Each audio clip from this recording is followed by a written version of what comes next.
Well, welcome back to Carolina Saltwater Living, y'all. Today we're going to do everything but get into any saltwater, and I'm picking, y'all. It's just been cold. It's winter time, and we hadn't been out there and done any fishing, but that's going to change soon. We'll get back into the saltwater, but this is Carolina Saltwater Living. We show you everything that we're doing living on the southeast coast of North Carolina. Today I am taking deer burger, 14 pounds of it, and I'm going to transform it into snack sticks from casings that we got from Waltons.com a couple of years ago, back when we were still doing hogs and chickens and all that stuff on our own, processing.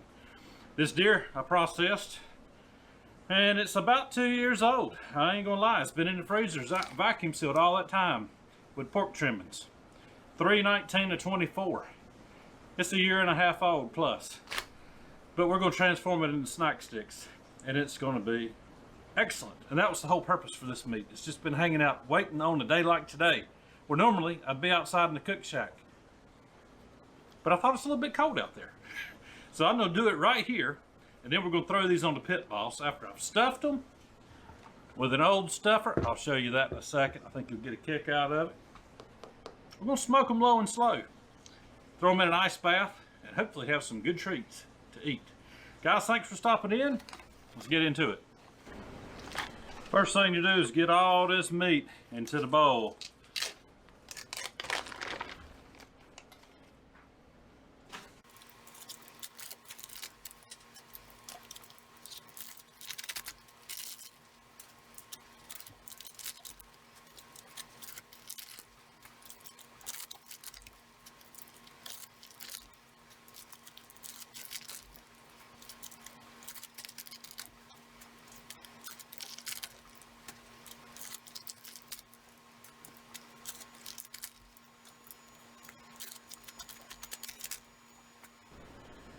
All right, now that I have 14 pounds of meat in my bowl, I have 10 ounces of a jerky homemade mixture I made last night. It's, I should say, semi-homemade.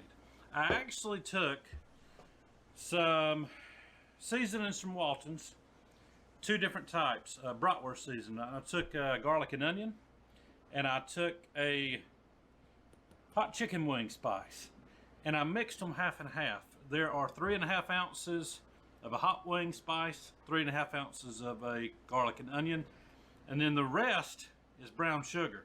Just shook it up real good, and I sealed it overnight with my little vacuum that pulls the air out. There we go. All I'm gonna do is put it all in here. This is more than enough seasoning for all of this meat. Usually about, for a homemade recipe, per pound, you're going to do probably 2 tablespoons per pound. And that probably equates to, I don't know, about 1.5 ounces, 2 ounces. I'm not sure, but I have 10 ounces here for 14 pounds of meat. I'm going to glove up because it's going to be cold and start mixing.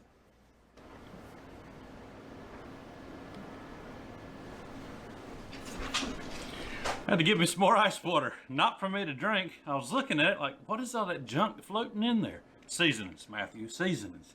Have some ice water on standby, because it's going to take it. We're going to have to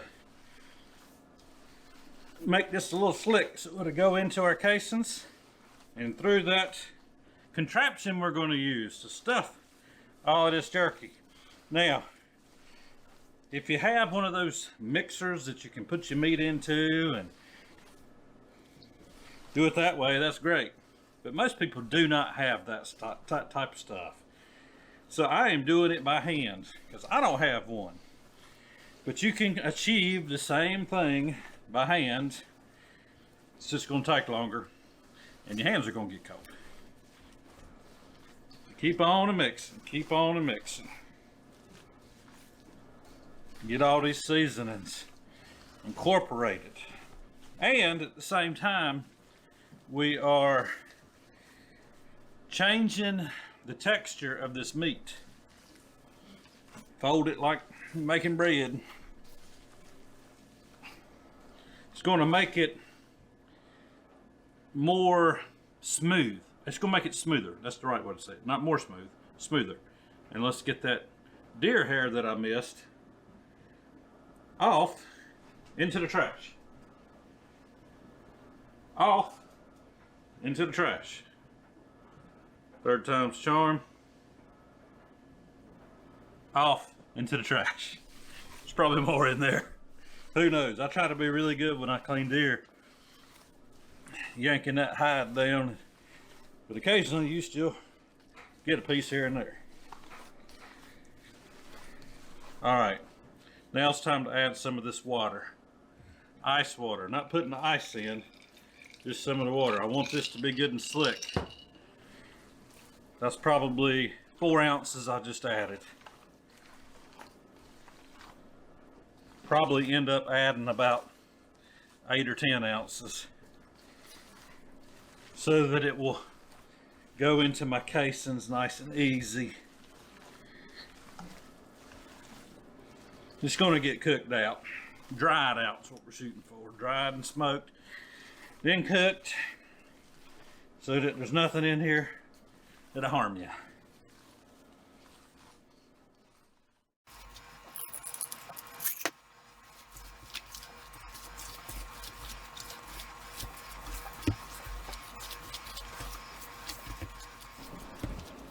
All right, going in with some more water.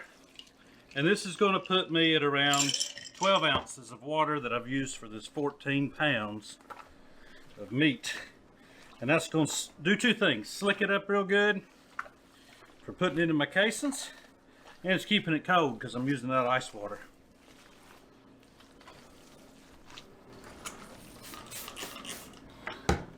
Now I have a piece of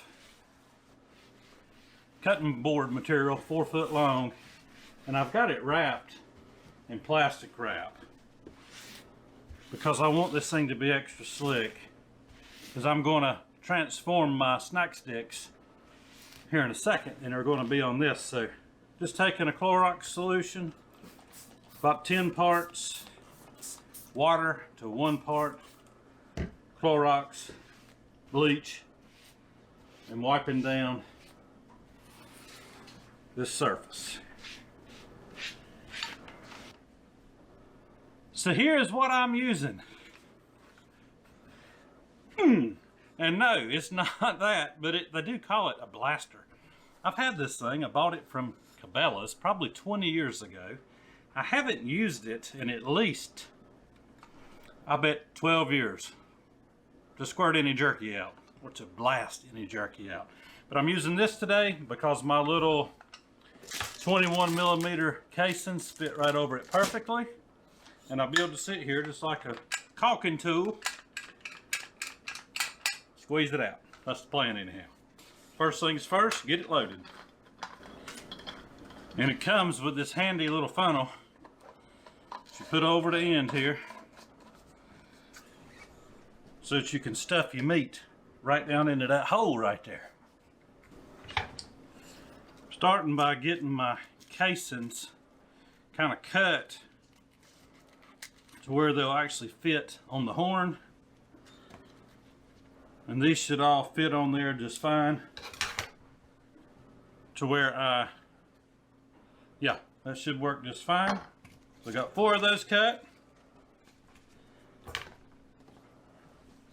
Now I am going to glove up again, so I can stuff this stuff in here. Probably get me a spoon. I think that'll work better. It's been a long time since I've used this thing. So it's pretty easy though. Just put the meat in, squirt the meat out. All right, in we go.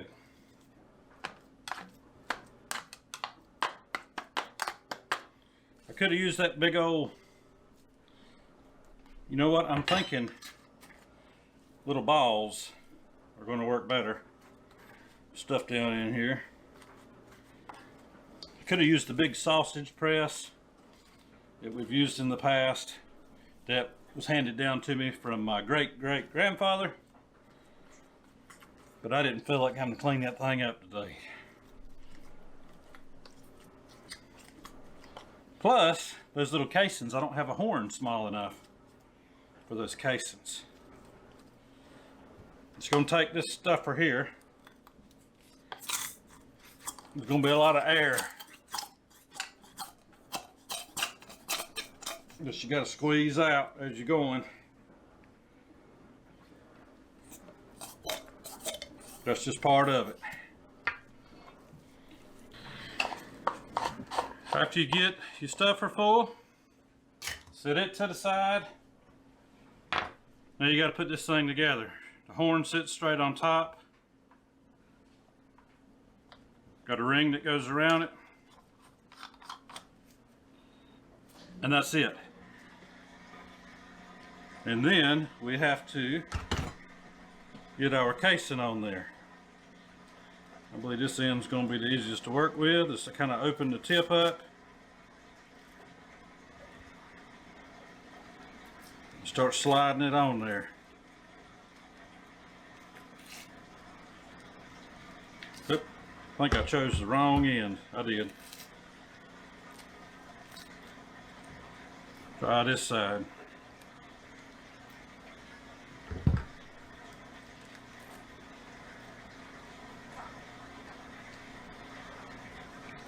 There we go.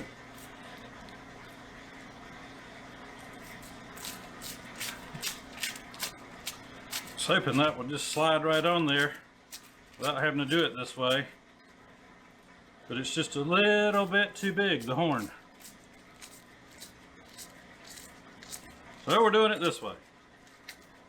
We'll get as long as sticks as we can get. This is going to take a month of Sundays. And we'll give it a cut. Alright. Now we're ready to actually spread some meat out. See if I can get you a view here.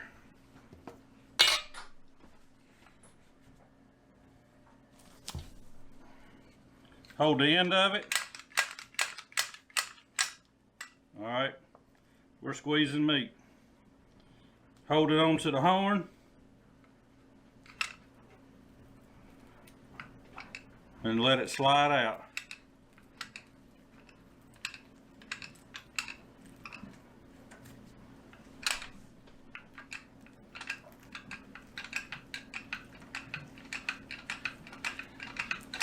Nothing to it. Grab the tip again, if you got your new piece on there. Grab the end of the horn. Start applying the meat. And it's almost empty. You can see right there, almost empty. Time to refill. Alright, before the refill happens, I'm going to cut these in half. That way I know I can get them in the fridge to stay cold. And we can get them onto the smoker later. I am just going to keep on using that blaster and getting my long tubes of meat here and get them in the fridge. And when I get done, I'll take you out to the smoker and show you how we're going to do this.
All right, it's all cooled down now. You can see our snack sticks here. And what I'm going to do is kind of get a gauge on how long they can be to go into a pack. And I'll use my kitchen shears and cut. Then I'm going to vacuum seal. Just put them right back into the same pan. Use my little gauge there. Piece broke off. Let's have a taste test. Taste test.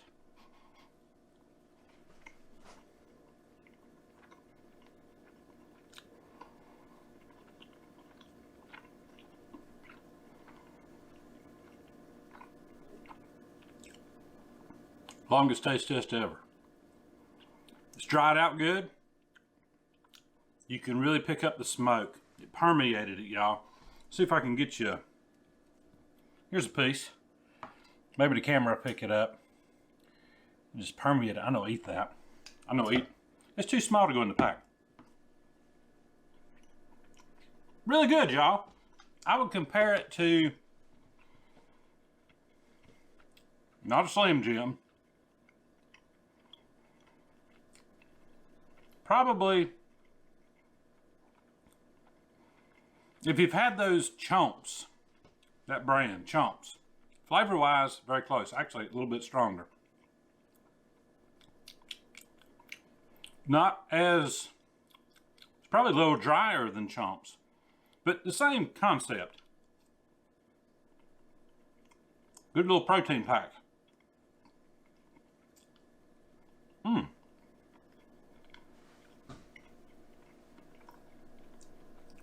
And really, some of them got a little too done. I'm gonna choke on this stuff before I can tell you about it. Some of that on the bottom got up to about 200 degrees internal. 165 is what you're shooting for. I didn't go out there and try to move them around and all that mess. I just put them on there and let it go. 180 degrees for 2 hours, 190 for 2 hours, 200 for 30 minutes. And you end up with this. And it's really good. It's the best deer snack, venison snack I've ever made. Remember, there's 20% pork in here. All right, I gotta get the packaging, vacuum seal it all up, put it in the freezer. Can't fill up on this because got supper cooking. Give these a try. If you got leftover deer meat, it needs to be done something done with it. This is what you do with it. You can give it away, y'all. People love this stuff, but I'm not giving it away. It's gonna be my snacks. Put them in the freezer. Enjoy them when I want to. And guys, y'all have a good day and a great week. Lord willing, the creek don't rise too high. We will see you on the next one.